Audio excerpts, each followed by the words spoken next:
Today's episode is brought to you by Create Engage, the specialist digital marketing agency for the disruptive management consultancy.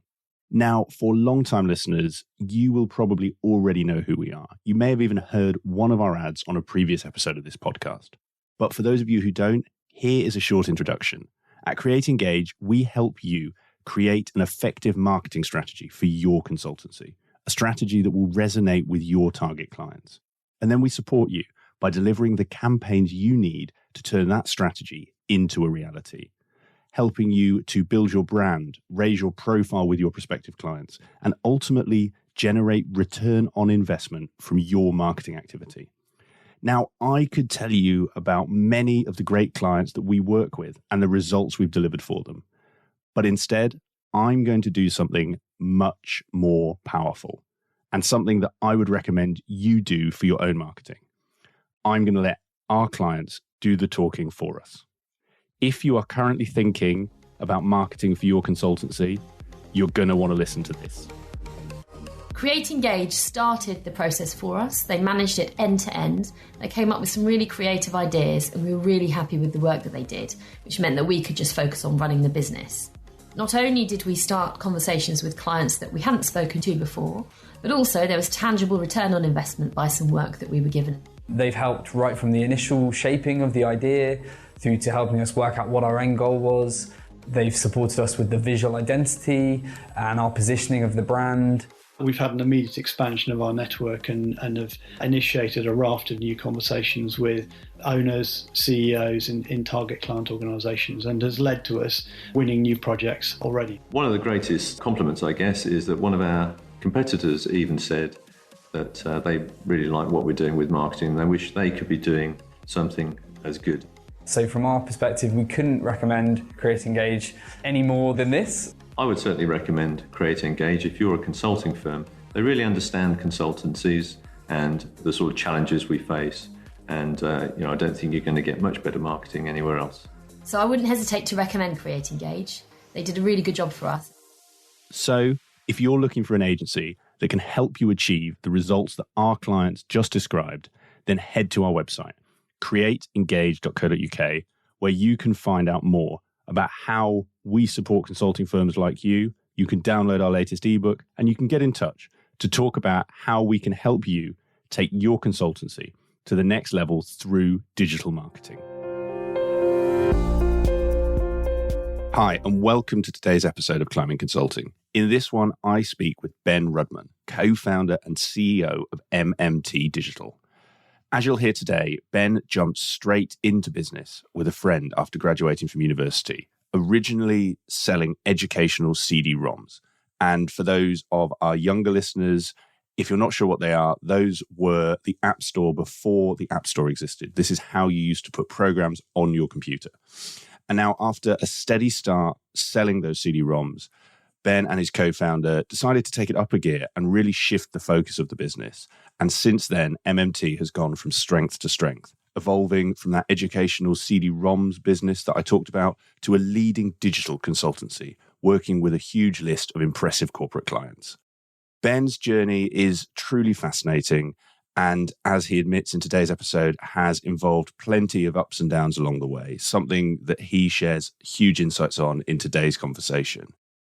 In this one, we delve into the ups and downs of building a business at such a young age and how Ben and the team have been able to scale MMT, growing from what Ben calls a family and friends business into the digital consultancy they are today.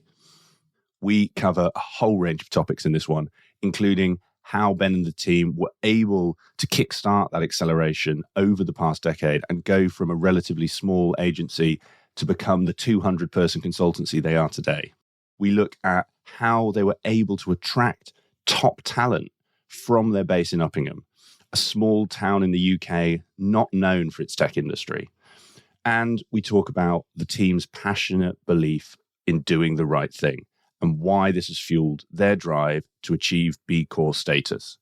Whether you are looking to establish your own startup consulting business, understand how you can bring top talent on board to fuel that growth, or you're looking for ways to scale your firm further, Ben has a huge amount of knowledge that you can learn from.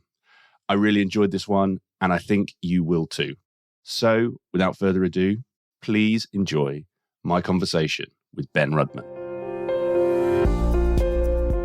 Ben, welcome to the show. Thanks very much for having me. Lovely to be here. So we've got a lot to cover today, but I always like to start with a question to help my listeners place my guests. And for yourself, I'd love if you could give a bit of background on how you got to where you are and your career overview to date. Sure. Well, I'd like to say I had a really clear plan of knowing exactly what I wanted to do, but I didn't at all. And I'm very jealous of anyone that does. One of my daughters has a very, very clear idea that she wants to be a nanny, and that's what she's always known since she's been 8. But unfortunately, that wasn't me. So as I was leaving university, and I'd done a business management degree, I'd done a dissertation on educational CD Roms in the education sector in A levels. This was back in 1998, 99, and I've got a horrible feeling, Ben. You might need to explain for some of our younger listeners what a CD Rom is. Oh, CD Rom, that's a completely historical item that the internet used to basically live on. No, it's a storage device which where before you could go onto the internet and look at a website and see pretty much anything you wanted to, you had to store it in a different way, and it was stored in a CD-ROM. They were used predominantly within schools for specific subjects or for education and training, and they were quite new back in the sort of mid and late 90s. And I'd done my dissertation on this tiny sort of part-time business that my friend and his dad had been running, and they sort of said as we were finishing university, hey, why don't we have a go and see if we can get it to work full time? And so we did. And so MMT Digital, as it is now, but MMT Limited, or Multimedia Textbooks, actually, as it started off, which is what MMT stands for, was born back in sort of July of 1999.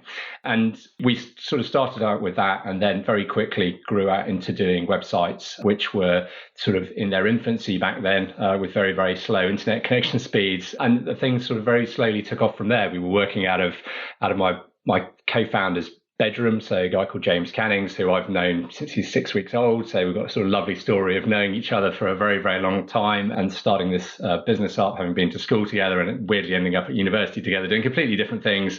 But he was on the tech side because he's got a background in computer science, and he was doing all the programming, and I was on the sort of marketing and the sales side and covering that side of things. And we started up in his bedroom on his parents' house, back where we both living with our parents, trying to bootstrap a business basically.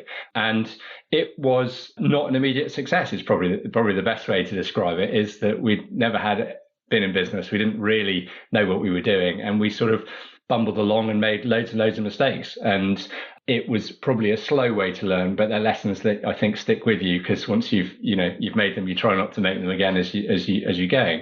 And the business, I guess, grew organically, slowly over probably a 10-year window from 99 to probably 2009, 2010. And we were probably up to about 20 people, but we describe it as a sort of friends and family business at that point. We were outside of London in this little rural town called Uppingham, which is where our parents had both been teachers at a school there. And we'd sort of started there and grown the business there. And then because we started employing people, we sort of ended up being based there.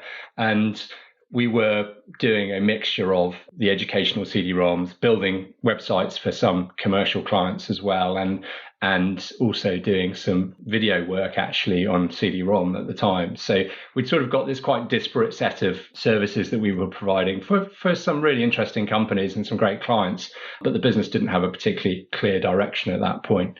And that's sort of where we sort of grew up from and spent 10 years sort of, I guess, not getting it wrong, but not getting it right either, I think is probably a good way to sort of describe the first 10 years of the business. Well, then, because I know we're going to come on to it over today, for my listeners' benefit, could you give the accelerated what happened next? Because obviously we're going to dive into, I think, a lot of that today. So you got to 20 people, 10 years. You're a lot bigger now. There's multiple businesses that you work with. Could you just give the potted history of that sort of next 10, next 20 years?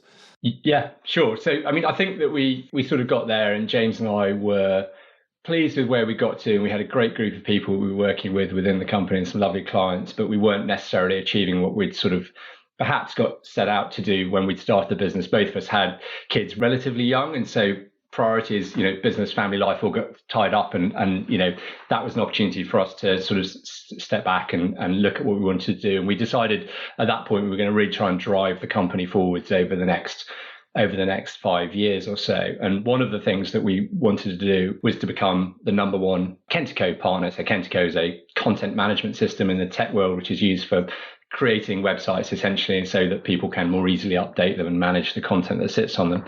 And Kentico was a burgeoning platform at that point, a Czech company. And although we were working with them back at that point, we were a long way down the partner rankings and didn't know their business particularly well. And we made a very conscious decision that we were going to become the number one partner in the UK and really try and build a great working relationship with that business and become really expert in it for our clients. At the same time, I think the other thing that happened within the business is that we had an opportunity to work with one of our clients on this new way of working called agile delivery, in sort of the way that the projects were actually delivered together. And back in 2010, 2011, when we first started doing that was really unheard of within the UK, and had actually come over from the US with this particular client, who were Pearson, the big publishing company, and got an opportunity to work on this agile project. And that's sort of revolutionized the way in which MMT was delivering projects for clients and the working relationships that we had together. And both of those things together meant that over the following 5 years, we then were able to grow the business from a sort of 20 people business up to about a 60 people business in sort of 2015. And the business grew from there. And I guess at that point, we were still based predominantly in Uppingham, which is not the digital heartland of the UK, although it's a lovely place to be. And we had a small-ish office down in London at that point. We were not particularly, I guess, confident from a business point of view or a business people point of view that we were looking for external input as to how we could really take the company up to the next level and be able to move it forward. And so we took the decision that we were going to sell the business with a view to staying with it, but to try and use that as a mechanism to be able to scale the organization as we went forward. So we sold the business to a very small listed startup. So it was it was on the AIM stock market business called BeHeard, which had been founded by a very entrepreneurial guy who had grown up his own agency in the late 70s and 80s, and then grown that business up further and gone basically through the agency sector in London and the UK, and was very well networked and sort of knew his way around the whole thing. And we decided to go down that route, and we were the second company into BeHeard in this very small listed vehicle, which from our point of view was quite risky, but was also really interesting because it gave us a chance to try and be part of something small that was going to grow, and we could help to shape what that might look like as we grew the organization out. And the aspiration for BeHeard was to try and get towards being this £100 million revenue business over a sort of 5-year window. That was sort of what we were hoping we were going to be able to achieve by both growing the businesses that were in it and also acquiring businesses as we went, doing something called a buy and build as we were going along. And for one reason or another that I won't go into in massive detail, that didn't necessarily play through. And we got to a point in 2018 where some of the businesses were performing as we'd hoped that they would do. Others were not necessarily achieving what they had hoped that they were going to. And there was some changes on the board side within BeHeard that meant that my role, and at that point I was the CEO of MMT, was asked to also act as the COO of BeHeard and come across and help to look after the 5 businesses within BeHeard, as well as sort of look after MMT as well, which for me was a really interesting experience. I'd sort of gone from looking after a company of 65 people over the 2 years or 3 years that we'd been part of BeHeard. MMT had grown from sort of 65 people to about 130. So we had a much bigger business within MMT. And then there were 4 other businesses within BeHeard with another couple of hundred people across those 4 businesses, all in different sectors of marketing services. So whereas MMT was in websites, the other 4 businesses were in other parts of the marketing services industry. And I then spent the next couple of years working with those businesses, which was a really interesting environment from my point of view, not only learning more about those businesses and getting to work with some great management teams, but also understanding how a listed business operates and what the requirements are for shareholders and for the city and for a board of a listed company as well. And the company performed relatively well, but we were in a position whereby being on the stock market probably wasn't going to be the best long-term solution or the best long-term home for BeHeard. And so we looked at what our options were and decided that we were going to try and take BeHeard off the market and to then find a new home for it, which was either likely to be directly with a sort of private equity company and use it as something to grow from, or into another organization for whom BeHeard would be a good home, and the companies, and particularly the people and the clients, would see some real synergies and benefits of being part of another company. And so in 2020, BeHeard was sold into a business called MSQ Partners, which is a larger marketing services business. And that is where we are currently and have been for the last year. Fantastic, Ben. Well, thank you for giving both chapters. And I think there's a lot in that journey, isn't there? It's from, as you say, sort of 20 of you in Uppingham to where you are now with MSQ. And I'm keen to dig into all of it because I think there's a lot of different stages in that journey that you've been on. And I want to come back to, and just because I think it's a really interesting point you made to the sort of MMT, I guess that transition period from 20 and to the decision to scale, because that feels like quite an inflection point for you and James. And it's also something that I think I see a lot of consultancies, agencies, all services businesses. There are a lot of services businesses that struggle to break past that, to use your words, friends and family size. It's really successful. Everyone's very comfortable and happy, but they don't get that, I guess, escape velocity. And you mentioned, I guess, the things that enabled you to grow, but there had to be that decision. And I'd love to know if there was a sort of conversation or a series of conversations that led you and James to go, you know what, actually it's time to grow this. Because I imagine at 20 people, you were both, quite comfortable, a good business. You mentioned you had kids, you had family. So, you assume presumably sort of financially you were okay. Going then to scale the way you did is quite a big undertaking. What was it that led you to say, right, we're going to do this and take up those opportunities around agile that you mentioned versus, say, staying in your lane and being very comfortable with the size of business you were? Yeah, I mean, I think that's a really interesting question. I guess not something I've probably thought about for 10 plus years, but it will have been, I think, we were, probably in the situation you describe. When you look back at it, I think at the time, and I guess for all businesses that are 20 people, it perhaps never feels that comfortable when I don't think necessarily that changes the bigger you get or the smaller you get, to be honest. It never feels particularly comfortable in the moment. And, James and I are quite a good balance of characters. I'd say that was a real benefit for the business. James is the eternal optimist, and I tend to be a bit more of a glass half empty from that point of view, which I think, gets up his nose as much as he's always saying that, that didn't work, but hey, look at all this over here, tends to annoy me. But we've known each other for so long that it's such a good relationship from that point of view that it just sort of rolls over. And so where we were was that we could see that Agile had come in and that it gave us a real opportunity to be able to work in a different way with our clients. And that really was one of the sort of the key founding things that enabled us to be able to say, actually, if we can get the business up to 50 people, then actually we can provide a better service for our clients. Because one of the risks you have as at that size of business of 20 is that you perhaps can only have one or two of each of the kinds of functions of people that you need. And so you're quite dependent upon them, and clients are quite dependent on them. And so what you're trying to do is provide some redundancy through scale.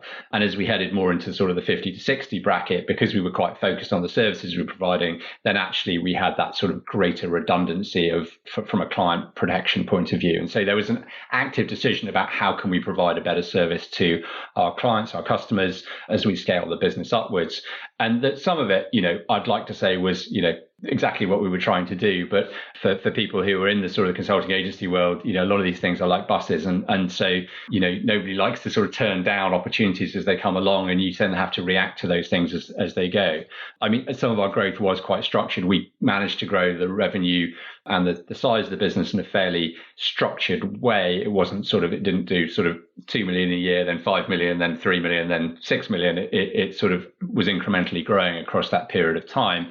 And we were very fortunate in that we had some great people within the business who were, very committed to the organization at 20 people, and we're equally committed at 50, 60 people. And, then some of them are not necessarily with us as we've got to sort of over 200 people now, because it's an MMT, because it's a different business at that size. But, I remember those times very, very fondly as we were going through that process, because it's a great bonding experience within an organization as you are going through the challenges that you face and everything else as you're sort of growing the organization up through that side of things.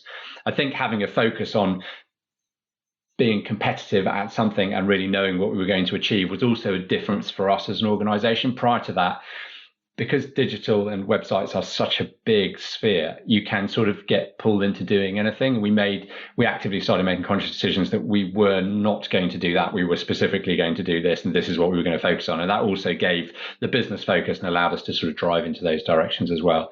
So as we scaled, we were putting process into the business, and we were putting in ways of working, which are not necessarily common, I think, in probably a lot of agencies. I think they're probably more common in consultancies. And so we ended up in a sort of a hybrid setup where we saw ourselves as part consultancy, but also part agency, because of the nature of who we were competing with and who we were working with as well, and ended up in a position which actually helped us to be able to scale, because we weren't necessarily dependent upon people as we were scaling. We were more dependent upon the process side of things and all of that working. I think that's a really interesting point. And just so to clarify from my understanding, that those were sort of how we do what we do processes. So if someone came to you for a new website or a new project, it was building that sort of that IP around the methodology, if you like, as opposed to just having 20, 30 good people who could figure it out themselves, if you like. Exactly, yeah. So that, if we had one client who came to us for something over here, another client who came for something over there, that they got a very consistent experience in terms of the process that was followed to go through that, so that people in the teams on our side, if they were moving between projects, weren't suddenly having to adjust hugely because the process or the way that we were working with client A was totally different from the way that we were working with client B. And that was quite effective and continues to be a key part of the way that MMT operates today, in terms of having quite clear processes about the way that it delivers the work that it delivers. No, it makes a lot of sense. And I want to come on to your point around being, I guess, selective in the type of work you did and that focus. And am I right, you mentioned earlier around the sort of Kentico piece. Was that the decision you're referring to there? Because it just before I ask the next question.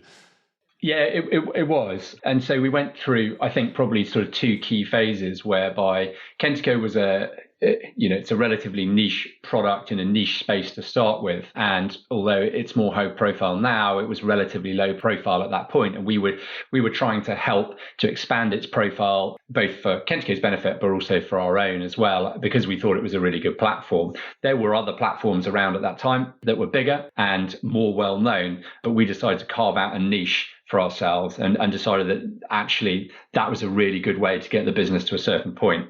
What we then discovered as we sort of got up to around 50 people is that we'd sort of dominated that niche to a degree, and that we needed to find another way to be able to take the business on beyond there.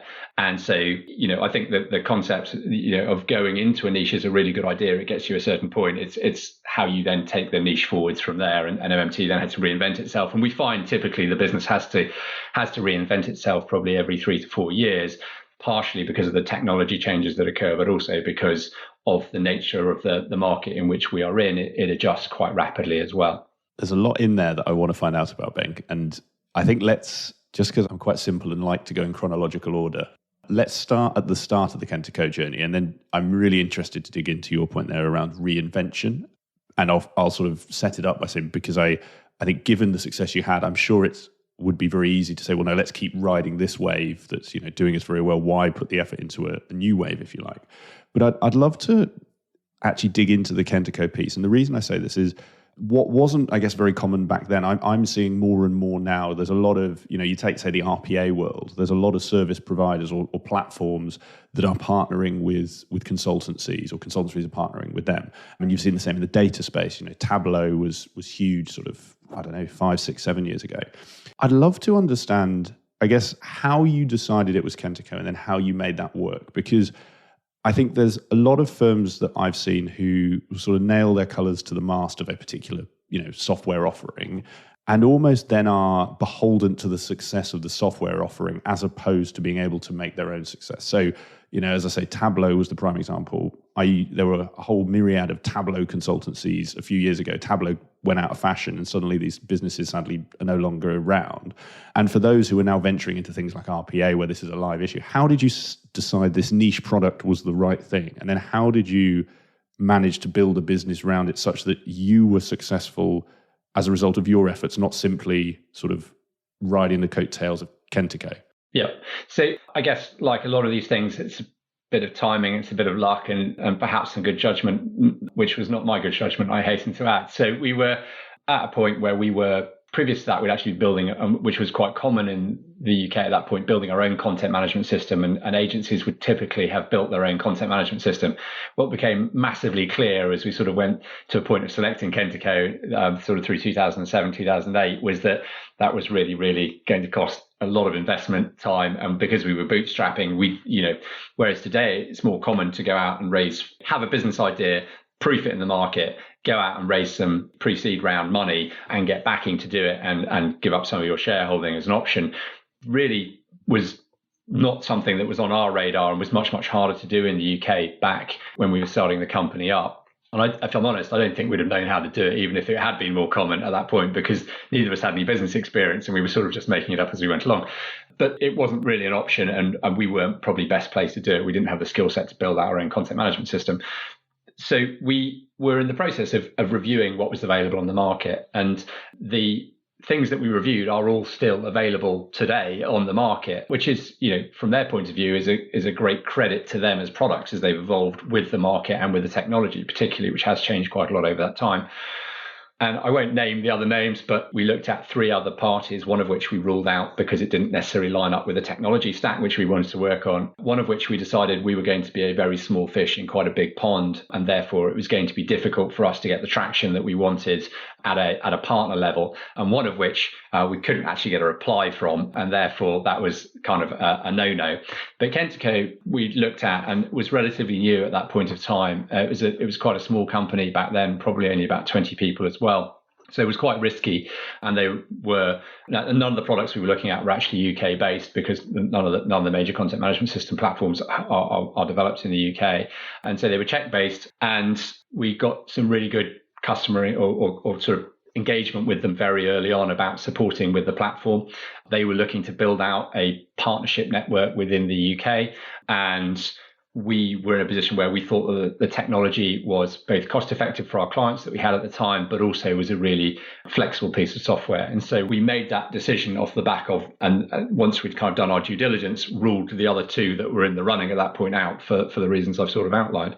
And that was done by one of our technology directors at the time, who is still with the business now. And so the credit is really his from that point of view. And we sort of grew that from there. And we went into it with 2 very clear points of view. One was that we wanted to build a very strong relationship with Kentico, with the provider, both at a technical level, but also at a commercial level and a relationship level. And the second was that we were going to then be very clear that we were focused on delivering that in the sector in which we were operating within the UK for websites. And I'm interested because obviously that relationship was very successful for you. And when we spoke before, you were talking about how you wanted to be the UK number 1 partner. You ended up being the global number 1 partner. So you've obviously, you've sort of carved a path into how to do that successfully. And actually, I'd be intrigued on that relationship side, how you achieved that, how you made that work with the partner. Because again, I think this is something that I know I've seen with other firms where yes, they have a partnership, but that partnership feels very one-sided or doesn't feel like they're getting the benefit they could. How did you, I guess, work with Kentico to give you the results you wanted, but obviously, the clients they wanted as well? So I think we were very lucky, and I think that's where the luck part really came in, is that Kentico is run by a guy called Peter Palast, who is originally was the programmer of the product. So he's a product guy. He really gets the product and the technology, and he knows it inside out. And so that is where he really drives Kentico from. And so we ended up sort of working with this business that was owner managed and was scaling alongside us as we were scaling, and that we got to know a number of the more senior people within the organization, both on the technical side and on the sales side and across that. And that they have continued, and we still have an excellent relationship with them now as we continue to sort of evolve what we're doing together, and they have continued to grow their business. I think that last time I was aware they're up around sort of 250, 300 people mark, so they have scaled their organization really, really effectively. But again, they've done it by doing it themselves, and therefore retained control of what they wanted to do as they grew their vision out. The other thing they've managed to do is look at the technology. And rather than, as you say, there are a number of legacy platforms that either decided just to cash in and basically use them as cash cows, or not, weren't aware of the changes that were coming, didn't read the market correctly. Kentico have had this dual track approach for a number of years, whereby cloud-based software has become a much more common thing. Back when we started doing this, that was not a thing, and these were all kind of server-based installed big enterprise platforms, and they've sort of run this very successful dual track of building out cloud software alongside it, which has actually become one of the market-leading pieces of cloud-based content provision as well. So that's I'd like to take some credit for that, but I can't. It's all them. They've done an amazing job with that business and with that organization, both in terms of the technology, but also in terms of how they've scaled that out as they've grown around the world as well. Something that, to your point on luck versus, I guess, sort of judgment, that you mentioned around a niche, and again, this might have been sort of fortuitous, or it might have been planned, but that's something that in what we do as a marketing agency, we're constantly talking to consulting firms about, and those that have been most successful are ones that niche down. But as we both know, and pretty much anyone listening to this knows, that can be quite nerve-wracking, particularly when you were a 20-person business. Actually, how did you decide to stay niche, and how did you maintain that? Because I imagine it would have been very easy to say, well, yes, we'll be Kentico sort of first, but if people want to use platform X, Y, or Z, you mentioned the sort of 4, yeah, go on, we'll do that. How did you and James really, I guess, keep your nerve, or keep true to that sort of focus, and stay niche or go niche, and not do a project here because someone, they're dangling quite a big check in front of you, you'll veer from that? How did you maintain that niche? And I think that's sort of why, our positioning worked for a period of time, and then why we changed it. So as we were scaling the organization, probably 2010 to 2014, that was perfect. And so we were able to say, this is what we do. The market was big enough inside that niche for us to be able to go and compete with a number of other providers in that space, and to be successful in that, as it was a growing market at that point as well. So we were operating in a market that was growing for content managed websites in a niche where Kentico was a provider in that niche. And so that was kind of big enough. But as we grew across that period of time, particularly sort of got 2014, 2015, we realized that actually that niche was going to be a limiting factor for us. And if we wanted to keep on growing the organization out, and particularly as we started talking to clients as they got larger about the fact that not necessarily that Kentico wasn't the right product, but they didn't necessarily want to be told that that was the only option to them as you started. And so we then repositioned into a much more sort of, at that point, it was what we described as a sort of design and build agency, whereby we would be able to sort of work through customer experience and then be able to give a variety of choices around the technology that sat behind the platform. The reality was that as we continued to analyze the market, Kentico was very often still the right product for most of these clients, because it did 95% of what the other 3 platforms, which we were still competing against, did at that point in time, but it was considerably more cost effective. And for the 5% of things that it didn't have, hardly any of the clients ever use those functions, and so forth. Therefore, it was a complete waste of money in trying to sort of get all that up and running. And so we continued with that. We just changed our positioning, but then continued to evolve our relationship and working pattern with Kentico. It's not like we stopped working with them in 2015. It continued and has expanded and continues to expand in terms of the working relationship that we have with them. To that point around, I guess, staying alive to it, I guess the follow-up would be, how did you do that? Because again, if things were going well with Kentico, you weren't in there wasn't a burning platform making you change. How did you and the team stay alive? You mentioned that analyzing the market. Was this just something you did regularly and checked in? Was it something clients, it was client-led? Was it strategic and sort of looking 3 years out, knowing you had to expand your service offering to achieve your growth goals? How did you stay alive to that and know the time to start diversifying, as opposed to just riding the Kentico train for as long as it went and not sort of looking up and looking around? So I think I'd love to say it was strategic and it was a massive decision at that point, but the business wasn't mature enough. We weren't mature enough really to be able to probably, I think, analyze the business back at that point and make those kinds of decisions.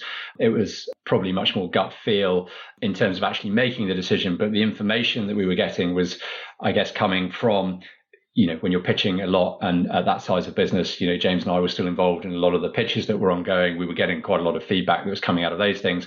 But also we had a really great team around us and people who really could see what else was coming, but also were doing lots of research in the markets and they were sort of aggregating information. So we were getting a lot of information to be able to sort of see what was coming. And you could also obviously hear the wider industry conversations about what was going and how it fitted in as well. And MMT's always been in a slightly weird position where it historically described itself as an agency, but never ended up really competing against many of the other sort of marketing services agencies because it didn't really provide any marketing services at all. So it quite commonly was described as a digital agency, but in reality, that means many different things to lots of different people because it covers such a wide swathe of services.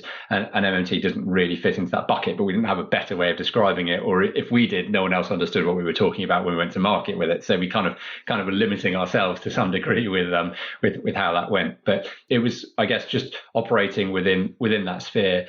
The access to the market bit was slightly more complicated. We tended to try and network outside of London just because we weren't London centric. We were based sort of an hour and a half north of London, and we didn't at that point really know our way around the London setup and the digital industry. A lot of the ad and marcoms industry, which are obviously very closely interlinked, are very London centric, or were very, very London centric now. Then they're slightly less so now, but we're very, very London centric, and we weren't really a part of that at that point. Well, as someone who's based in Bath, I fully empathise with you, Ben, and I think there's a lot outside of London. And actually, I think that brings us nicely onto probably the other side of the sort of that early MMT story, which is the people side. Now, I'll let you maybe start. I'll sort of ask a two-parter. You can start where you see fit. Because I think there's one question for me, and this is in part, I'll be honest, selfishly. Bath is a bigger city than Uppingham is, but we have the same challenges around getting people to work here. So I think one part for me is how you were able to attract talent to Uppingham, because it's not, as you say, it's not a tech heartland. You're not just getting people moved there from university on the off chance of a job. I think then the other side is actually about growing the team and maintaining that culture as you grew. And obviously those sort of reinforced because you need the people for the culture. But I'll kind of let you decide which one is the better place to start. How you were able to go from 2 of you to 20 to 50 in Uppingham, or how you were able to build and maintain that culture as you did, so that, to your point, you didn't lose people in the early days when you said, no, we're not going to be a 20-person business. We're going for growth. Yeah.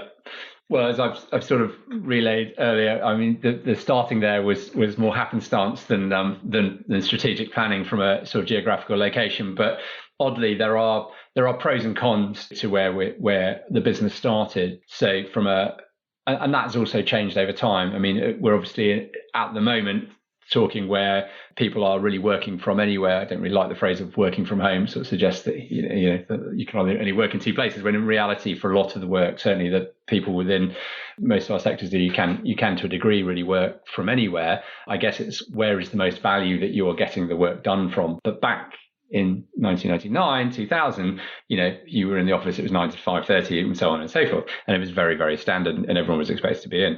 And we had really work, as you start a small business, your decision to employ people becomes a very, very big decision. It's, do I employ the first person, second person, third person? Because, can I actually be in a position where I can pay this person's salary in 3 months' time? You don't want to be in a position where you can't pay it in 4 months' time, kind of thing. So it's, what's the best way to be able to scale those out?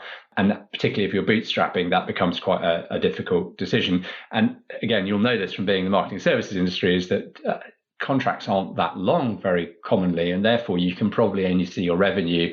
We were lucky most of the time we could only see revenue for 6 weeks out when we were probably up to 10 years old. And so you just have to operate on the basis that you know that it'll continue to be okay, because it's been okay for the last 10 years. But when you've only been doing it for 6 months or a year, it's very, very nerve-wracking. I found it really challenging from that side of things. But in terms of sort of starting the business up, I guess the upside to not being in London was that we were able to attract people who had made a conscious decision that they weren't going to be based in London and had moved up here and having had jobs in London, or who decided to be based outside of London for family reasons. So what we had was quite a sticky workforce who very few of them were actually living in Uppingham, but who were commuting in from the towns around us. And we had a number of we have a couple of cities in Leicester and Peterborough, which are about 20 miles away with good road access, and then a number of smaller towns around us. And that enabled us to sort of scale the business based upon access to those people. But there was a sort of limiting factor to that. And the other thing that has been really, really positive for the business and continues to be, I'm really pleased to sort of just see it going from strength to strength, is that we have, since I think about 2004, had placement students working within the business, whereby they will come and spend the third year of their university degree working inside MMT in a variety of different capacities. When they first came in, they were doing literally everything because they were probably employee number 8 or 9. So there would be a whole range of things that they were doing. And then they'd spend their fourth year and go back to university. Whereas today, we have placement students who are working with our HR teams, who are working with our UX teams, who are working with our development and cloud services teams, and across the whole business, really. And that has meant that we have had some fantastic people come into the business, an opportunity to sort of really get to grips in a relatively small organization for their third year placement.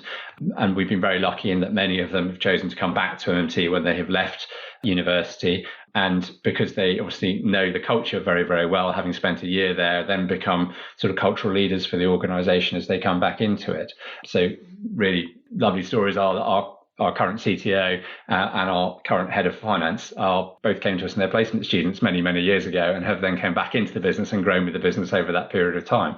So that has really helped from that point of view. And we're in the process of and over the last couple of years, we've been expanding those types of schemes out to not only work with placement students, but also recent graduates and also people who are looking at career changes. And we're hoping over the next year or so to also be able to work alongside recent school leavers as well, to be able to bring young people who are looking for either their first taste of digital or engineering or whatever it happens to be inside the service MMT does, or for those who are looking for a sort of change of career as well. So those things helped us to be able to sort of build out the workforce around Uppingham. Just before you go on to the second part, because I'm really interested in this, and it's obviously worked for you, to your point around sort of, those in your business who have climbed from those placement years. And this may sound like a really simple question. How did you even go about finding those placements? Because I think obviously now, MMT and MSQ, you're a big business. You're a sort of established business, and a university, I suspect, will look at you and go, this is a good place for our students to go and do placements. When it was 5 or 6 or 7 of you, I'm sure there was maybe a concern for you or the universities of like, well, is this really somewhere we want our students spending a year? It might have actually been really easy, but how did you get on those, PSLs or whatever the lists are to get students applying? Because I think, to your point, that's a really good way, obviously, of getting some great junior talent, road testing them for a year, and the ones that enjoy it and you think are good for your business stay. How did you do that? We were very lucky in that we struck up a relationship with Leicester de Montfort University, and that was kind of the place that this all started. And so they were 20 miles down the road. We would go in and do presentations to their cohort of X hundred students who were doing a programming degree or a computer science degree. It tends to be computer science back then. It's become much more varied over the last sort of 10 to 15 years, but it tends to be computer science, and sort of do a presentation, and then they'd fill in a form and they might be interested. And we weren't going to be Rolls-Royce or any of the other big employers around the region at that kind of time, but we were, offering something a bit different from that point of view. And actually, we were really pleasantly surprised and had loads and loads of people applying, to the point where we were having to turn the vast majority of them away, because we just, we're a company of 10 or 15 people. We cannot have 10 or 15 students in the business as well. It wouldn't have worked. And over the last 5 or 6 years, we've broadened that program out of working with universities across the UK and having people applying from all over the place, both as the nature of the applications have changed, but also as MMT has become perhaps a little more well-known than it used to be back then. I think that sounds great. And I'll be honest, I'm taking notes myself, Ben, because we've got in Bath, we have 2 universities, and both, I think, do placement years. And was there ever a concern, and again, I say this, both for myself, but also listeners, of junior talent is brilliant and can be the future of your business, but it also comes with quite an overhead, because these students, they've never had a sort of an office job, for want of a better word. And how did you balance that tension to ensure you got the best out of those people for your business and they got a good experience, but it wasn't a case that you, James, or your colleagues, were having to spend almost another job helping them get up to speed with the job they were doing. Does that make sense? Yeah, it does. I mean, I think if I'm honest, it was very much wasn't sink or swim for them as they came along, because they weren't allowed to sink, but it was very much, they were very much brought in as part of what we were doing very quickly, and so they very quickly got up to speed. We were all in our 20s at that point. They were probably in their early 20s, so they sort of fitted in from a social point of view. We weren't huge numbers of people, and so from that point of view, it was absolutely fine. Now, there are very structured programs. HR manages the entire thing, thank God, and they do a great job of looking after all of these guys and girls that come into the business. But back then, it was a very different environment whereby, no, you're quite right, we couldn't spend huge amounts of time building out programs of work that they could do over the first 3 months. It was probably a case of spending 2 days getting inducted into all the processes and policies around the business, and then, hey, look, this is what we're going to do. I'd like you to have a crack at, trying to code this or whatever it happened to be at the time. And if they could do it, then great. If they couldn't, we'd sit down and sort of, I wouldn't, because I can't code anything, but somebody would sit down with them, probably James, and help them to, sort of work their way through it. And for them, it's sort of learning by doing, but you learn really, really quickly. And, the concept of something called pair programming, which is where two developers sit and code together, is much more common now. It wasn't really a thing in the UK. It was in America, but wasn't in the UK back in those times. But typically they would sort of pair program just to sort of get up to speed. And we would find that the placement student that left us after the year was totally different to the placement student that came in, and really, really, from their point of view, hopefully had a really good time and enjoyed it and learned an awful lot. And from our point of view, had become a really important part of the work teams. We would find it difficult that it was like, oh no, we've got to go through this process of getting somebody back up to speed, or a number of people back up to speed for this period of time, because it would actually have an impact on the business when you're only sort of 15, 20 people. Yeah, and I think there's a second part to that as well of, to your point of, you've trained these people up, you can see the value. More for anyone who may be slightly skeptical, to be honest, of you give them a year and then are they going to go off to a Rolls Royce? How have you found that with your cohorts? And actually, has there been anything either in those early days or since that you now do to, I guess, keep that relationship with those people such that they're more inclined to come back to MMT or one of your sister businesses in MSQ after their degree than sort of say, thanks for the year, Ben, now I'm off to Facebook, Twitter, wherever it is they're going to go? I mean, all that we're interested in really for them is that they have a great year, that they get exposed to lots of opportunities, that they can deliver what, we, i.e. they and we have agreed that they're going to deliver over that time, both for their course purposes and also for the business. And beyond that, it's, really where they think that they want to take themselves. And for some, they might decide working in an agency/consultancy is definitely not the right way forwards for them. Some of them have sort of come back and then gone on to start up their own businesses. Others have come back for a couple of years and then gone off and worked for, other big tech firms, and others, have come back and stayed. And some obviously don't come back at all and they go off and do other things. But I hope that MMT has given all of them an opportunity to, upskill themselves, and hopefully they've had a great time in the process. I guess perhaps I've got older, I'm more interested in, enabling them to go on and do something they really enjoy. And if that happens to be MMT, that is fantastic. But it's by no means, we're not bringing them in with a view that they have to come back to MMT. It isn't kind of the end goal. If they love it and they're a good fit for the business, then that's a great outcome for us. Completely makes sense. And like you say, if they want to come back, they will. And it sounds like quite a few have and have stayed, which is brilliant. And I think it was the second part of my question, and I'll sort of pick it up before we go on to the sort of journey with BHERD and MSQ, because I think there's a lot for us to discuss on that. But that culture piece, and thinking about what you said all the way back at the start of our conversation around, some of the people who were there at 20 really liked it when it was 60, but obviously at 200, it's just a different business. That's the nature of how business grows.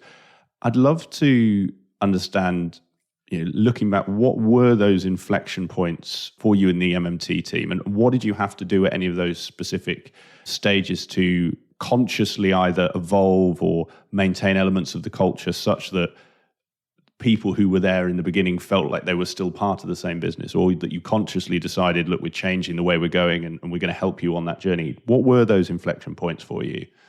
I'm not sure they were necessarily conscious inflection points as we were kind of growing. They sort of evolved again as some of those things. You sort of become aware of these things as you're going along, I guess.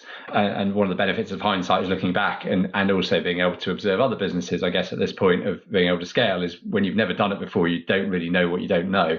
And we were definitely in that position, which was why we had sold the business to Be Heard. As it turned out, actually, a lot of the processes that we had were things that were then used across other Be Heard businesses as well. And so although we had the input of some of the sort of the senior management from across Be Heard, we didn't necessarily have some of the things that we were hoping to from a scaling point of view. So we continued to sort of make our own decisions about how to best try and evolve the organization as we went along. I think, from my own personal point of view, what I learned is that when we'd started the business out, I found it very difficult not to be involved in everything or to know about everything, and didn't necessarily to do it, but certainly needs to be aware of it and to touch it. Was learning to let go, and that there are people who are much better placed and much more capable than I am in a number of areas. So building out a strong and functional management team with leadership in that team was certainly a major learning for me, which was what we tried to do as we sort of got past about 60 people. Partially just because it was breaking me and James, and that we were realizing we weren't necessarily the right people to be able to look at some of those things, because we just placed emphasis in the wrong aspect, and we needed to have a wider suite of basis of how we do those things. And so detaching ourselves from the day-to-day running of the business, and we are quite detached from that now at the size that we are, I think was one of the sort of the major learnings at around about 60 people, but still being involved to be able to structure how that was going to grow out and be able to shape the strategies for each of those teams and functions as they grew. And you mentioned about the benefit of hindsight or the businesses that you sort of seen grow since and work with. And I'd love to know, is there anything that now looking back on that MMT journey or the other businesses within MSQ that you wish you'd done earlier, or having seen someone else do something, you wish you'd had that or done that, for yourselves? Yeah, certainly for MMT. I mean, I'll talk about MMT because it's not fair for me to talk about other people's businesses really, but I'll talk about MMT. But certainly we didn't necessarily invest, I think, probably as heavily behind the new business and marketing functions as we could have done as early as, if we'd done that earlier and gone harder, we would probably have been able to grow the business out more quickly than we did do. We were quite reticent around that. Again, the nature of, I guess, bootstrapping is that you always want to make sure that, you've got enough of cash basically to cover yourselves across periods of time. And although the time frame of being able to look further ahead got longer as we got bigger, it never is hugely visible in the nature of the industries in which we operate. And therefore, certainly that investing in those things would be something I guess we'd have probably done more of and earlier of. I think putting process into the business, which we did do at about 50 people, if we'd done it earlier, would also have been important, and trying to invest into product development and R&D. And I'm very fortunate having James as a partner in this, is that he's kind of always looking at the next greatest thing. And so the challenge or the trick we have between us is, there are 5 greatest things, which is the thing that we actually pick up and try and stick with. And then we've got to stick with it and not flick on to the next greatest thing. How long do you leave something to roll along for? And we were very lucky that we sort of had that dynamic, I guess, as the business was growing up. So those are, I guess, would be the sort of the key areas, is probably be a bit more confident in, and this is from me, and for me, it would be to be more confident with what we were doing. I was probably a little bit too reticent with some of the decisions that we made.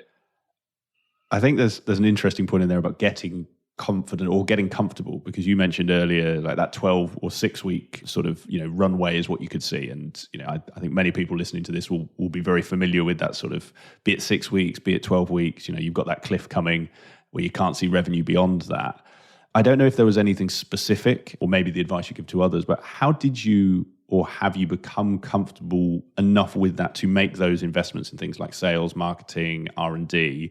Because to your point earlier, that just because you're a 200-person business now, not a 20, the same pressures are still there, the same runway is still there. How did you get yourself, or did you and James get yourselves comfortable with making those, I guess those longer term bets?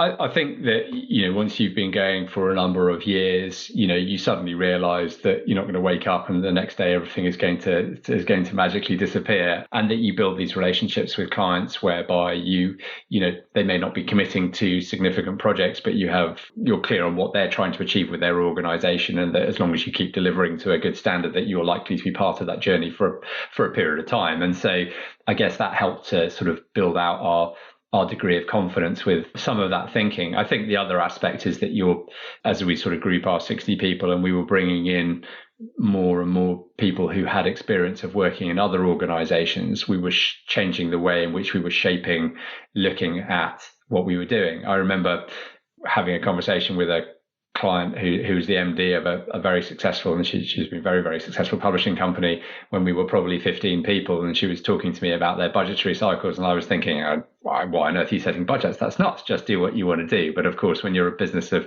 X hundred people, having budgets is a critical facet of being able to actually run an organization and actually understand how decisions are made, and also, more importantly, to be able to delegate the responsibility down to the teams that you have. Because if they're totally dependent upon you to make the decision, all that you're doing is sort of creating this parent-child relationship whereby they just come to you and go, can I have some money, please? Whereas what you really want them to be doing is saying, okay, well, look, I trust you. I'm going to give you, this amount, this pot of money, and you need to make the decision about what you're going to do. And then, we will look at whether you're successful or not 6 months down the line with various checkpoints or whatever it happens to be in there, kind of thing. So I guess those are kind of like sort of looking back, the sort of the learnings on those sides of things. I want to turn to the next chapter of the sort of the Be Heard story, and something I know when we were speaking before this, and you stop me if we can't go into it or go into it as much as you can. But you sort of mentioned that sale to Be Heard was actually quite risky, and I'd love to understand why that was, and sort of with that hindsight, if you were looking back, what would you be doing differently today to mitigate some of that risk? Well, I think probably just our complete naivety was, at least for my own personal stress levels, was a benefit, if I'm honest, at the time, because we just didn't really understand the process. So we had some very good advisors who were working alongside us, and I think they also don't necessarily take you through all the ins and outs of what's coming, because it stresses you as the founder out completely, because you've got no idea, you can't control any of it. It's totally outside of your control sphere. You don't fully understand exactly what it is that's going to be happening next anyway, and if you do, you can't change any of it. So you may as well just carry on, in this slightly naive fug. But we had 3 offers for the business at the time. We decided to decline 2 of the offers, which were from much larger organizations for whom raising the funds to buy MMT was going to be much more straightforward. But in terms of selling MMT, Be Heard had to go back to the stock market. So it was a very small, very, very small listed company. It was smaller than MMT. And the idea was that they'd end up doing something called a reverse takeover, whereby they'd have to sort of reverse over the top of MMT rather than bringing MMT into this listed vehicle. And to do it, they had to go back to the stock market to raise money, because they hadn't raised enough to do that the first time round. And so we got to a point whereby it was, and because of the nature of the stock market, you have to make this announcement. Then they had to go and raise the funds. And then, assuming you could raise enough money, then the deal would conclude. But because it was being announced to the stock market, we therefore had to communicate it to all of our employees and all of our people, and then all of our customers as well. But we had to caveat it with a this should happen kind of position, because there was this, when we didn't really know what the risk factor was about raising the money or not. And so we're sort of, everyone was going, yeah, it'll be absolutely fine. And lo and behold, it was fine. But I sort of led to believe, having had some discussions over the last couple of years, that it wasn't completely plain sailing in terms of that fundraising exercise as they went through it. And so we sort of in this funny 2-month hiatus period where we were waiting for that to happen, and then where it did successfully go through. I mean, I can only imagine how nerve-wracking those 2 months must have been. I'm intrigued to your point. So just to check my understanding, you went out for, I guess, a sort of trade sale. You had advisors. You went to market. That's right. Am I right there? That's right. Yes, exactly that. We had looked at some advisors. We looked at 3 or 4 different advisors. We chose an advisor, and then we went through a process of creating an information memorandum, an IM, effectively, and that was then distributed to potentially interested parties. back in 2015, when we started the process, really trade sale was the much more common option rather than going down the private equity route. Private equity was on the scene, but MMT was probably too small, and there were nowhere as many private equity houses interested in sort of digital transformation marketing services companies at that time. They hadn't sort of got their head around that than there are today. What was it for you? And as you mentioned, you had 3 offers on the table, 2 sound quite safe, and this one sounds quite adventurous. What was it that led you to pick this offer over the other 2? So, and this wasn't the most financially rewarding offer either, but we felt that this actually was going to be the best result from a people point of view. So it was partially from our staff point of view, because this way we could retain control of the organization from a people point of view, because in the other options, we were going to be part of a much larger organization where there were lots of other people who provided those kinds of services. And so we could have made the business 3 times bigger. It would have made absolutely no difference to their financial performance overall at all.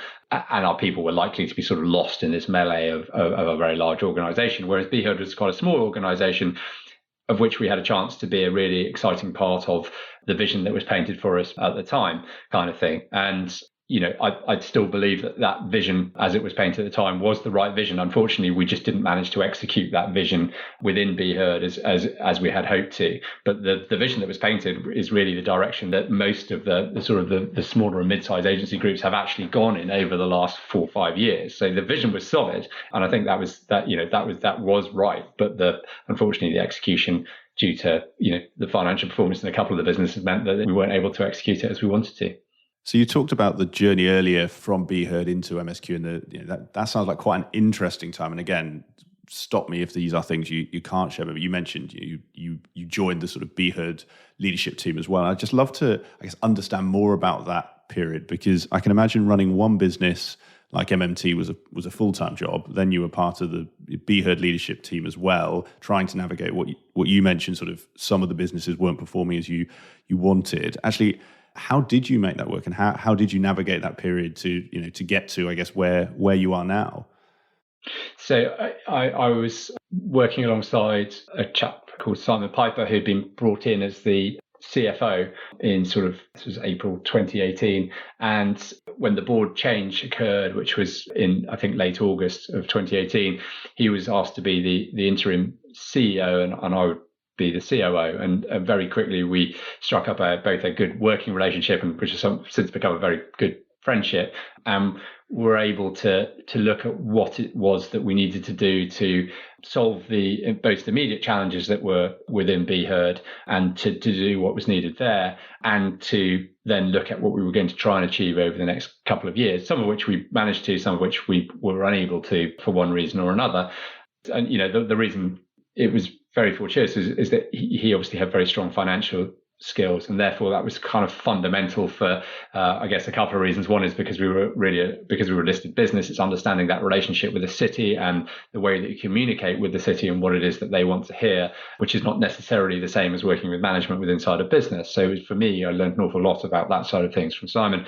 The other dynamic to it was really getting to the heart of the challenge within the operating side of BHERD and the numbers, and getting to grips and we didn't have to make too many really bad decisions from a people point of view. There were a couple, but really just trying to understand that and where we should be setting things to be able to get the message right for our shareholders in the city and the investors, but also for the people within the business. And so that was a really good dynamic relationship he and I had, and working across those companies was really interesting from my point of view, working with new management teams, some of which were founder-led businesses still. So the founders were still working in those businesses, and some of which the founders had decided that they were going to sell the businesses and then exit. So there were no founders still remaining. So they were management teams, but with no founders. And so you had a slightly different culture from where the founders were still within the organization, having sold it as well.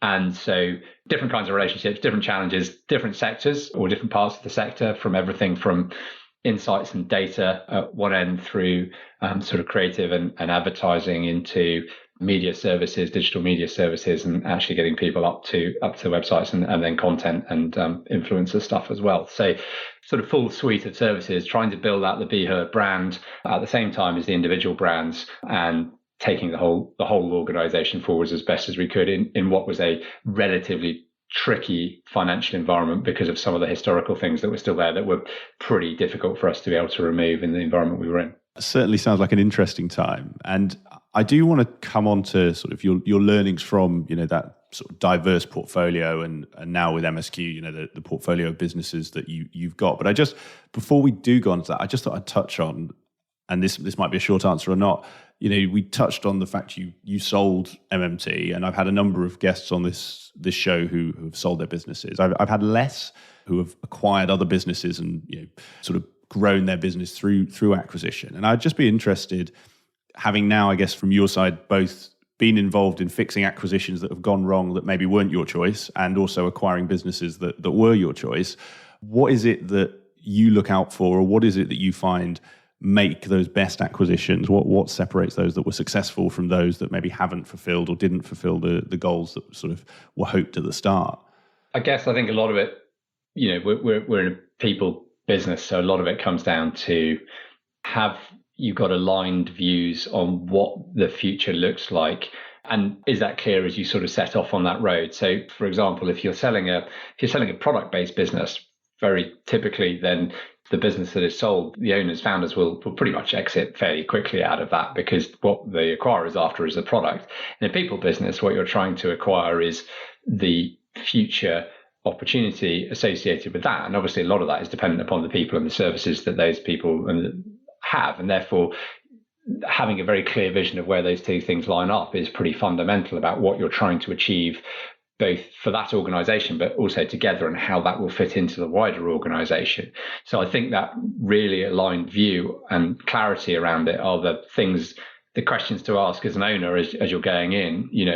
I certainly very naively sort of saw it as a finishing line and got to get to this thing, because the sale process takes pretty much, you're probably going to go for a year. By the time you appoint an advisor, by the time you conclude, it's about a year. And it's exhausting because you're doing it alongside the day job, and it's critical the numbers all stay where they need to stay, and you've got all the clients and everything else. So everything needs to continue as it is. And then you've got this secondary job where loads and loads of financial information needs to be provided. There are people crawling all over the business, and due diligence is happening all over the place. So it's exhausting from an owner's point of view if you do not have anybody else who's going to do that for you. And so I'd kind of naively looked at it as a finishing line, when in reality, very sage words from a lawyer that we're working with went, say, don't see this as a sprint, this is a marathon, and you're only just about, at mile 3. And it's like, you're probably right. I need to reframe how I'm seeing this in my head.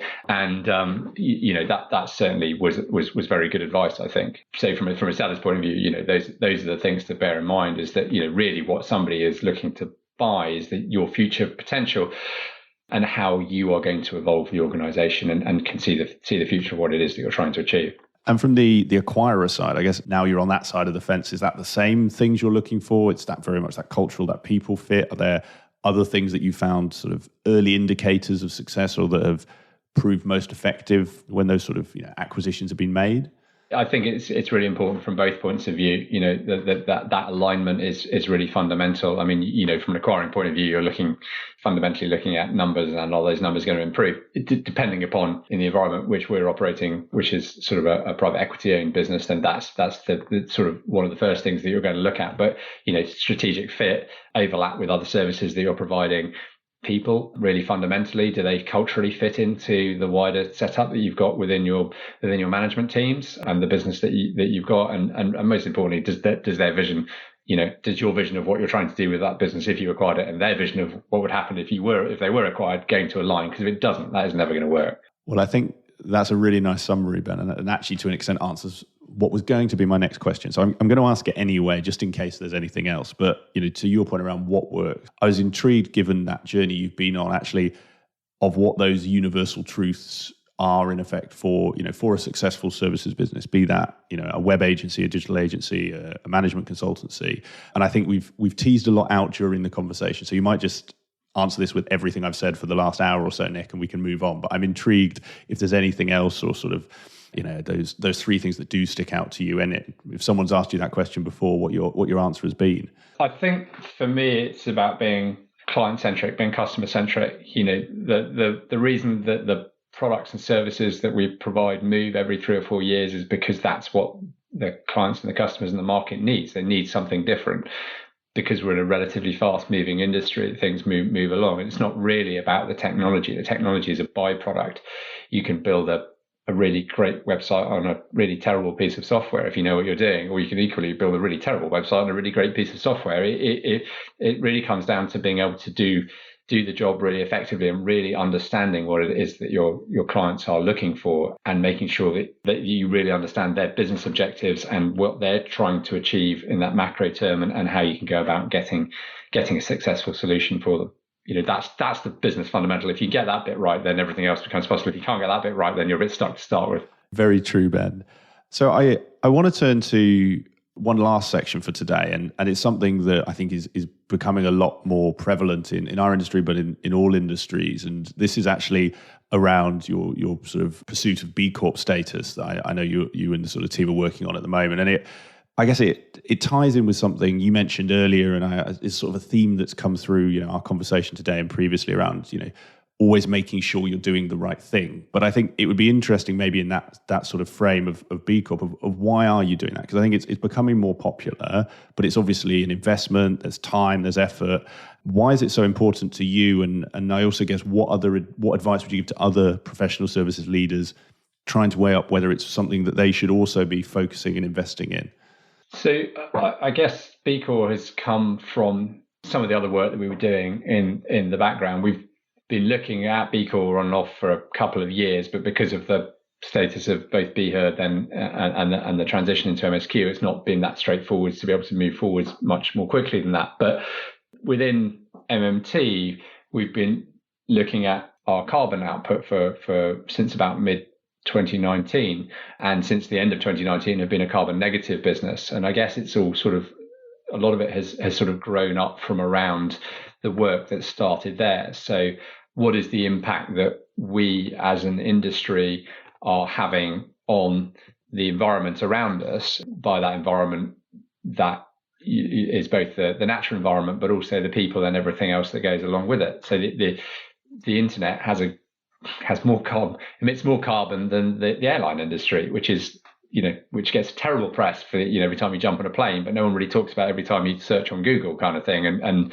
or power on your computer and everything else. And therefore we have a responsibility to be actually doing more in that space, both as an organization to enable our and the work that we do with ourselves as a corporate entity, the work, what we can provide to our employees and how we can help and advise them on things that they can do in their own lives to be able to sort of minimize that output, but then also actually the products and services that we provide and how we can try and lessen the impact, which sounds like an odd thing to say because, if you look at a website, you look at a website, but actually the way that you build the website and the way that you host it and do all sorts of things associated with it can actually sort of lower the impact that you have. And so that's sort of where a lot of this stuff started for us from a sort of looking more widely point of view. And it's not that we weren't doing stuff before that, it was just on a more ad hoc basis. There wasn't really a sort of joined up view of it. But what B Corp allows you to do, I think, is to take a holistic view and a measurement of how you are actually achieving or whether you're achieving things at an entity level. Because it's very easy to go, well, great, we're doing a really good job with carbon negativity at the moment. We can definitely do better, and our goal is to cut our carbon output by 50% over the next 3 years as MSQ. That's it's a stated public goal, and we will definitely be doing that, despite the fact we're carbon negative at the moment. But we will sort of be moving to do that to try and lessen our impact. But actually, there are other areas where we are not as strong, and there are other things that we could be doing that's more important.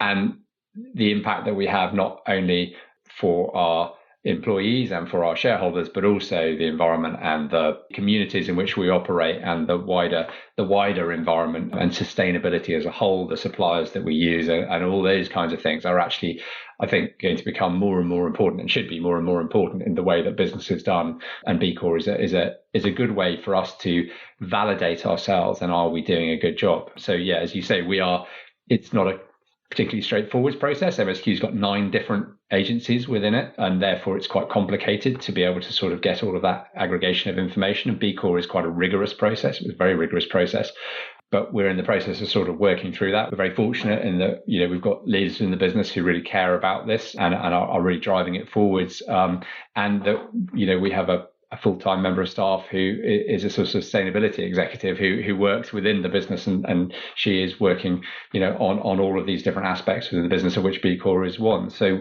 we as an organisation are committed to delivering in this space, because we think it's a really important part of what we should be doing. I think it comes back to, are we doing the right thing? But also it's what the employees within the business would also expect us to be doing as well. No, it sounds great, and I think you are quite right. The airline industry gets a massively bad press, but actually, I'll have to reach find the stat somewhere. But it's something like the sort of server cooling accounts for far more. I'm sure I read a stat about Netflix and the impact that has or has had over lockdown, because, like you say, you don't think of it when you're going to Google or putting on what was Tiger King a year ago. Actually, the carbon impact. And I'd just be fascinated. You mentioned there around the investment you're making. You've got a full-time member of staff. It's a rigorous process to go for B Corp. Actually, what is that feedback you've had from clients and colleagues? Is this something that you're finding they're really responding to, and they're almost demanding from you? Sort of what are you getting back from your clients and colleagues? So I think one of the challenges is that there isn't really a set standard at the moment. So, there are, I don't know, I've slightly lost track of the number of different sort of carbon measurement or carbon committed schemes that companies sign up to. And we're equally guilty. We're signed up to certainly 3 or 4 of the more major ones, but there are a plethora of them. And so it's really difficult to know what that standard is and where it sits. So everybody would like us to be doing stuff in this space and doing as much as we possibly can be. The B Corp, I guess, is a sort of trying to get to a standard, because there aren't very many standards around that allow you to look at how you are achieving in different areas. And B Corp seems to be a really good international standard that is both recognized but also is consistent as well, so you don't get different variances. There are a couple of others around. We're also in the process of doing EcoVadis as well, but that tends to be more on not on a commercial level, but is more something which our clients might expect us to have, the EcoVadis standards as well, whereas B Corp tends to be more at a sort of an entity level type thing. But yeah, there is a very positive reaction to taking these things forwards, both from our clients and from our staff, and a willingness to support to be able to drive them forwards. Fantastic. Well, Ben, our time together is almost coming to an end, and I'm conscious we're recording this in the middle of a work day, and I know you said you had meetings before. I suspect you're going to have meetings afterwards as well. So I've just got 3 last questions for you before we close for today, and these are ones that I ask all of my guests. So I love hearing the similarities, but also the differences. And so the first one is about books. And I should caveat this because I've had a number of guests say, books aren't my thing, but I listen to podcasts or YouTubes or magazines. So take books to mean whatever vehicle you reach for. But the question is, what book or books do you find yourself reading or gifting most often to people, and why is that? So, yeah, I'd probably fall into the category of, it's not that I'm not interested by them, but if I read these kinds of books at the end of the day, I find that I've taken probably about 30 seconds of it and then I'm falling asleep. So I tend to do them as audible books whilst I'm doing something else. And I find that's a good way to sort of chunk up a good hour of listening to something. But I guess if I was going to pick 3 different books that have sort of made me think over periods of time, and it's not necessarily that I think, these are ways to run your organization or to run your business, but they're just, I guess, for me, certainly the first one was important. The other 2 have made me think more recently about how organizations should be run and how best to make things work. The first is a book called The Lean Startup, which I suspect has been very commonly read, but had a big impact on our business probably sort of 10 plus years ago, about the thinking about how you both run your business, but also for us, it was very much about that agile journey that we went on. How do we deliver software to clients, and that iterative process and a mindset and a way of thinking, and trying to embed that into everybody that works within the business. So really quite well known book by Eric Ries, but had a big impact for us. So apologies if you've had that one thrown at you several times before. No, and as I say, Ben, I love the similarities and differences. One actually, just because it had a big impact on you, and you mentioned 10 years ago. I mean, I read it probably 7 years ago, let's say, is particularly given you work in the sort of tech and software space. I mean, do you feel it's just as relevant now as it was then? Have certain things changed? Or actually, for anyone listening, should they still pick up a copy of that Lean Startup if they're thinking of launching, a web agency or a tech company today? Yeah, I mean, I think that it's a really good way of thinking. I don't necessarily think that the principles will apply to every single business, but if you apply the principles as ways of thinking, then yeah, I think it's relevant to just about everybody. And it doesn't necessarily mean that it's right, but it certainly gives you a way that you can choose to apply if it's appropriate for your organization. Makes a lot of sense. And I think, that's probably a good way to look at a lot of these books. But I jumped in and I shouldn't do that in this question. So please, you mentioned there was 3, so that's one down. I won't interrupt for the next 2. No, that's right. I'll be brief with the other 2. So the second one is a book called Alive at Work by Daniel Cable, which is how do you try and keep people engaged in the work that they're doing? And how, beyond the initial 6-month honeymoon period, do you try and sort of achieve that? And I should caveat that heavily by saying I do not think we've achieved that fully. But it's a really interesting way of listening to how people approach this across a huge range of different sectors, and the theories and ideas that he has about how to try and solve some of the challenges that are raised in keeping people engaged, particularly in businesses whereby, he talks really interestingly about Google and some of the stuff that Google is very famous for, but then actually how it's changed a lot of its policies. So people sort of remember it for the R&D days, but actually how it's changed its policies off the back of some of the things, finding that it didn't actually deliver on what it was hoping it was going to deliver. But a really interesting book if you get the time to read it or listen to it. And then the last one is the book called Rebel Ideas by Matthew Said.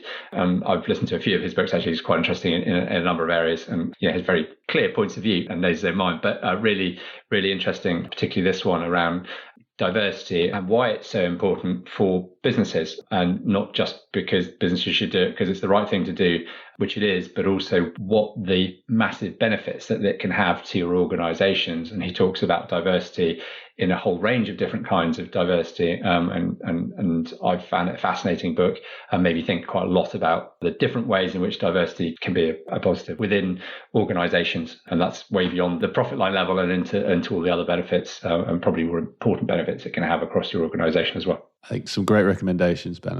And I'm smiling because actually Dan Cable is a name I don't know how many people will know, but I actually saw him speak. This was sort of a long, long time ago. He came to do an event at a company I was with. He's brilliant, and I haven't read the book, but I'm sure the book is equally good. And I need to add it to my list. And like I say, Matthew Said, I think probably more familiar with people, but that important point, as you say, I'm listening to Bounce, which I know is sort of his one before, but that point, like you say, around the diversity of thought.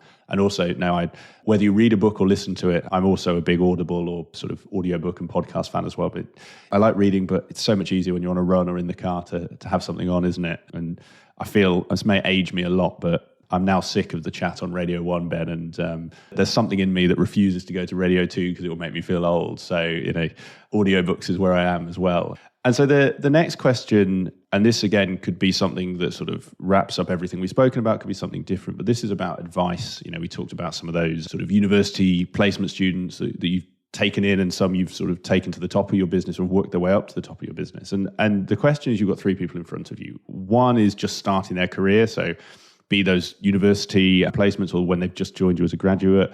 The other is sort of 4 to 5 years in. So in consulting parlance, it'd be a manager, someone who's got enough skills to have choice. They'd sort of starting to know what they want to be known in. And then the third one is someone at that partner level. So be it someone who's looking to launch their own business or taking that sort of director or CEO role in an agency. And I'd love to get your take on sort of what one piece of advice would you give to each of those 3 people? Sure. I guess starting out the career is probably grab every opportunity that you can. You're likely to think that, I can't do this, I can't do that, I'm not qualified, there are people much better qualified than me for doing this within the organization, or I just don't have the confidence to do it. And I think I'm definitely guilty of this, I'm not, or probably having had to, probably more than anything else. I certainly probably wouldn't have volunteered to do some of the things you end up doing when you're starting your own business, but you sort of end up having to do them and you don't do it through choice. But it is just to grab everything you can that's in front of you, because they're all experiences, and many of them will go wrong, and that's absolutely fine. The important thing is to learn from them and to take those learnings and how do you evolve that as you go forwards. I guess for the middle, someone who's done 4 or 5 years is probably at that point where they are deciding whether they're going to specialize in what they do or whether they are going to perhaps go into management. And that decision is not a straightforward one, because the management one quite often looks like it is the great way to go. And what you might find is that you end up not necessarily having had enough training in learning how to be a really good manager and managing a whole group of people where you wish you were doing their job, but you're now spending your time listening to them rather than actually doing the thing that you enjoyed. And so I guess it's just getting that that decision-making process right, take the time to really understand what it is you want and learn about that, to really talk it through as to which of those two directions you're going to go down. And then not, it doesn't mean you can't end up moving back to one or the other down the line. They're certainly not the decision you make for life. But that's certainly something which, I've made some incorrect decisions, I think, going backwards, and other people who've sort of certainly had conversations with me and pushed to be managers have then decided, actually, a year down the line, this is a terrible mistake. I definitely shouldn't have been doing this. I want to go back to where I was excellent at what I was doing, but I've sort of moved into an area where I don't think that this is necessarily going to be me as I go forwards. I don't enjoy it. And I guess that idea of enjoyment really is, if you're approaching something as you become more senior, is really finding what it is that you love, what you really enjoy doing. Because if you're up at the level whereby you are in a position to make those decisions, if you're choosing to be a partner or choosing to be a CEO or whatever it happens to be, is finding something you love, because there will be, challenges that come with that. You'll get to be in a very fortunate position to make a lot of decisions about what happens with an organization, but you'll also be in a position whereby there are inevitably some more difficult decisions that are going to float up your way as well. And so you need to make sure that there is a balance in those two things, and that, you're not just ending up in a position whereby you're having to make lots of difficult decisions and you're not doing something you really enjoy, or it could be quite a challenging period in your life. No, some really, really good advice. And just to close that manager point, how does that then, extend into that sort of final people who are thinking, right, do I want to be senior leadership? Do I want to start my own firm? Do I want to go to that director level? Or is that the same conversation around sort of middle management of specialization versus you only get more of the management challenges as you go up? Is that sort of the same challenge for those sort of people too? I think it slightly depends upon the sector and the way in which the organisation is structured. It doesn't necessarily always run like that, but I think you will get more management challenges if you are moving away from functional specialism and into general management. You are obviously going to get far more of the sort of the wider variance of challenges that come with those kinds of things that are organisational management challenges, rather than, do I make this choice around a technology or do I make that choice around a technology? They're just different. No, completely agree. And I think, Ben, that nicely brings us to the end of today. I've really enjoyed this, and thank you very much. It's been great to dig into the journey and hear how you've taken. I was curious about what MMT stood for. So you've answered one of my big questions, and I think a fascinating journey, particularly given where you've gone from actually CD Roms, as we joked about earlier, to where you are now, because actually that world has transformed so significantly in that sort of 20-year period. And I think, to your point of being alive to those changes and adapting and evolving, has been so crucial, because like you mentioned, there's some who haven't done that, and sadly those businesses don't exist anymore. But by doing that, you've been able to get where you are. So now I've really got a lot from today. So thank you very much, Ben. And I think the only last question to ask is for anyone who has listened to this, maybe they want to find out more about the services you offer, maybe they want to find out more about the University Leavers Scheme. Where would you point people? Where can they get in touch? Well, firstly, thank you very much for having me. I'm flattered that anybody is interested in what I've been up to across a 20-year period. And a lot of it has, as I say, has been sort of luck and happenstance, and I've been very fortunate with the people that have I've worked with along that period of time. LinkedIn is the best way to get hold of me, which is just LinkedIn and then my name, basically, and I should appear somewhere near the top of that list, I think. There aren't too many people with my name. And that'd be great. If anybody wants to get in touch, please do. Fantastic, Ben. Well, what we'll do is we'll put your LinkedIn profile in the show notes, so people can just, if you're listening to this, you want to find out where Ben is, just go to the website. The profile will be there. We'll do the same with your book recommendations as well, so people can find you straight there. Or like you say, they can just put your name into LinkedIn and you'll pop up. So Ben, thank you very much. And all that's left to say is enjoy the rest of your week. Thank you very much. Cheers. I hope you enjoyed today's episode of Climbing Consulting. If you have any guest recommendations, comments, ideas, thoughts on how I can make this show better for you, just drop me an email. It's nick@createengage.co.uk, and I really look forward to hearing from you.